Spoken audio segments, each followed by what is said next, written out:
Okay, folks, ready to jump into some pretty interesting stuff today. Yeah. We are talking about IPOs. All right.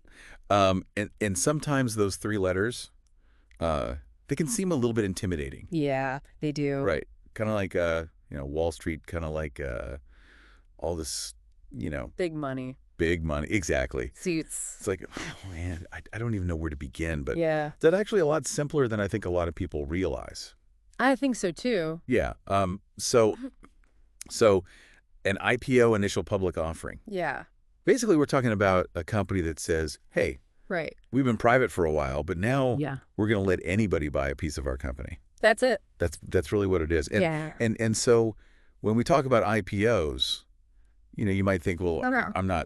I'm not like a day trader. I don't, Yeah. I'm not looking to buy stocks every day. But Yeah. really, anybody who's interested in business, Right. I think, can learn a lot from looking at IPOs. And so that's what we're going to try to do in this deep dive. Right. Is look at the different ways that companies can go public. Yes. Some of the exciting, possibilities and upsides, The advantages. and then also some of the things that people should be cautious about. Yeah. Some of the risks. Exactly. Absolutely. So to get started, I was reading and learned that there are actually two main ways Yes. that a company can go public. And one of them is called a fixed price offering. Yeah.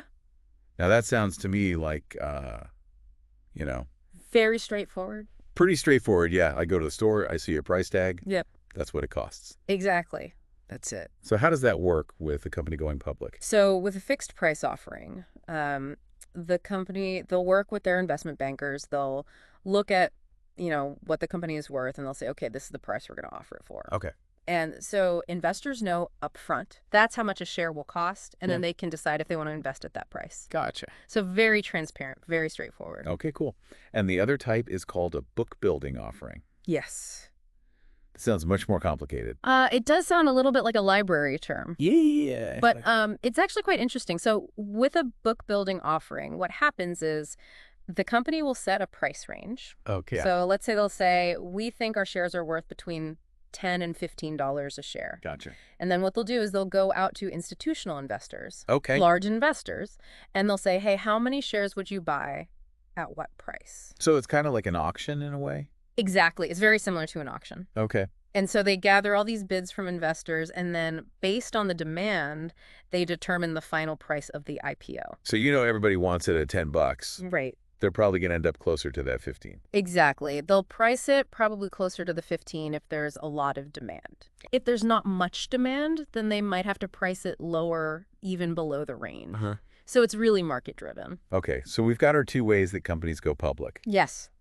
What is it that gets people so excited about IPOs? Well, sometimes there's that fear of missing out, right? Sure. We see these companies, they have a lot of buzz. They're growing really fast. Yeah. And there's that thought that if I get in early, Yeah. then I could make a lot of money. Right. Like back in the day, if you had gotten in on Google or Amazon. Exactly. Like the early investors in those companies made incredible returns. Yeah. So I think that's one of the things that drives that excitement. So early access, basically. Yeah. Early access to these potentially high growth companies. And the potential for high returns. Exactly. And it's important to say potential because Sure. not all IPOs are successful. Sure. Of course. Yeah. Some companies, don't perform as well as expected.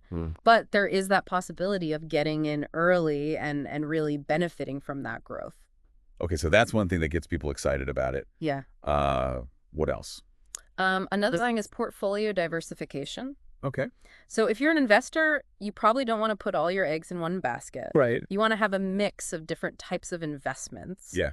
And IPOs can be a way to add some variety to your portfolio. Okay. If you're heavily invested in, let's say, large established companies, Yeah.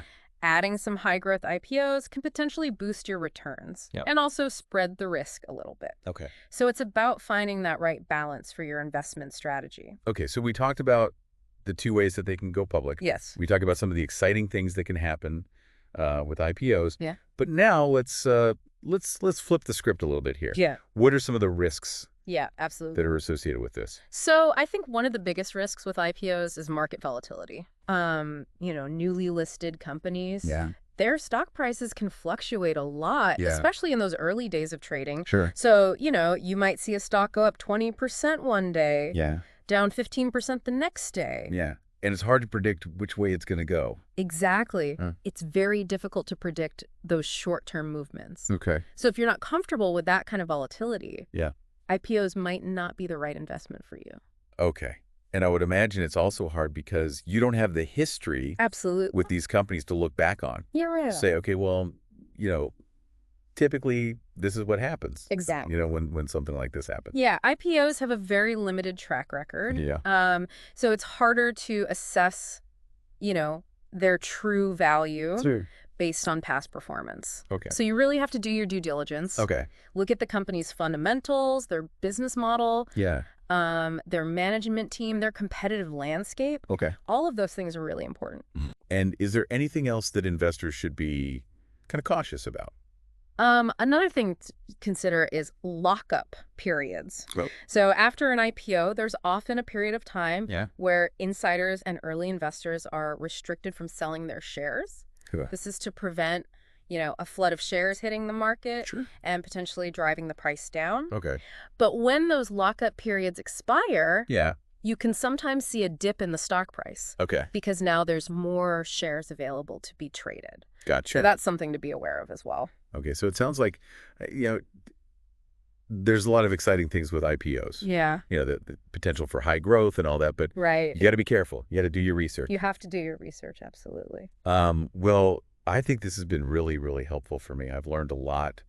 I'm curious, and maybe this is something our listeners can think about as well. Sure. What kind of industries or companies do you think would be interesting to see go public? Oh, that's a great question. In the next few years. I'm really interested in the renewable energy space. Okay. I think there's a lot of innovation happening there. Yeah. And so I think seeing some of those companies go public would be really exciting. Yeah. Yeah. That's a good one. Yeah.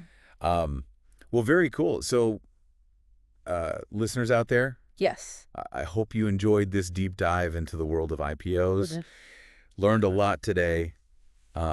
Keep your eyes peeled Absolutely. because there's always new companies going public, and Right. and who knows, maybe one of them will be the next Google. Exactly. So thanks for joining us. Thanks for having me. And we'll see you on the next deep dive.